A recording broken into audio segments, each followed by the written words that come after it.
एक बार एक राजा गौतम बुद्ध के पास आया। वह बुद्ध की प्रसिद्धि से प्रभावित था, लेकिन उनके ज्ञान को परखना चाहता था। उसने बुद्ध से पूछा, भगवान, आप कहते हैं कि दया और क्षमा से दुनिया को जीता जा सकता है, लेकिन एक शक्तिशाली राजा को अपनी सेना और शस्त्रों की जरूरत होती है। क्या आप बता सकते हैं कि आपकी शिक्षाएं कैसे व्यावहारिक हैं? बुद्ध ने मुस्कुराते हुए कहा, राजन, मैं आपको इसका उत्तर अवश्य दूंगा, लेकिन पहले मुझे एक चीज चाहिए। राजा ने कहा, जो भी आप चाहें वह मैं आपको दूंगा। बुद्ध ने राजा से एक जलते हुए दीपक मंगवाया। जब दीपक लाया गया तो बुद्ध ने राजा से कहा, क्या आप इस दीपक की ज्योति से दूसरे दीपक जला सकते हैं? राजा ने कहा, हाँ, ऐसा करना तो बहुत सरल है।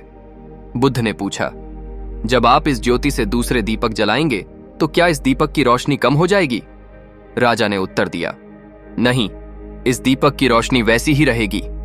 बुद्ध ने कहा, राजन, ठीक इसी तरह प्रेम और दया भी हैं। जब आप दूसरों को प्रेम, करुणा और क्षमा देते हैं तो आपका कुछ कम नहीं होता, बल्कि यह गुण और फैलते हैं। यदि आप दुनिया को जीतना चाहते हैं तो सेना और शस्त्रों से नहीं, बल्कि प्रेम और करुणा से जीतें। इससे लोग आपका हृदय से सम्मान करेंगे, न कि डर से। राजा बुद्ध के उत्तर से प्रभावित हुआ।